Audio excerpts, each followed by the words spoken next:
অন্তর্বর্তী সরকারের উপদেষ্টা পরিষদে বড় ধরনের পরিবর্তনের গুঞ্জন উঠেছে। সরকারের উচ্চ পর্যায়ের সূত্র বলছে, বিতর্কিত ও দলীয় সংশ্লিষ্ট উপদেষ্টাদের সরিয়ে নতুন করে পরিষদ গঠনের চিন্তাভাবনা চলছে। সম্প্রতি কয়েকজন উপদেষ্টা নিজ নিজ দপ্তরের কাজ দ্রুত শেষ করার নির্দেশ দিচ্ছেন।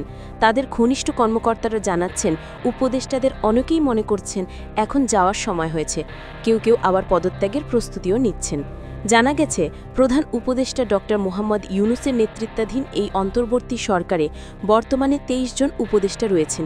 এর মধ্যে ২ জন ছাত্র প্রতিনিধি। সরকারের একটি সূত্র নিশ্চিত করেছে, এই ২ ছাত্র প্রতিনিধি উপদেষ্টাকে পদত্যাগের পরামর্শ দেওয়া হয়েছে।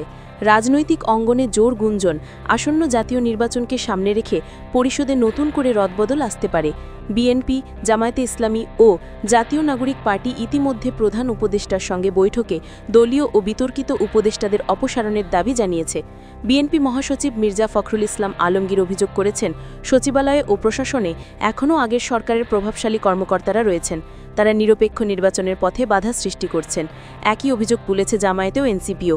অন্যদিকে সরকারের ঘনিষ্ঠ সূত্র বলছে, প্রশাসনের নিরপেক্ষতা ও জনগণের আস্থা ফিরিয়ে আনতে প্রধান উপদেষ্টা নিজেও পরিষদের কিছু পরিবর্তনের বিষয়ে ভাবছেন।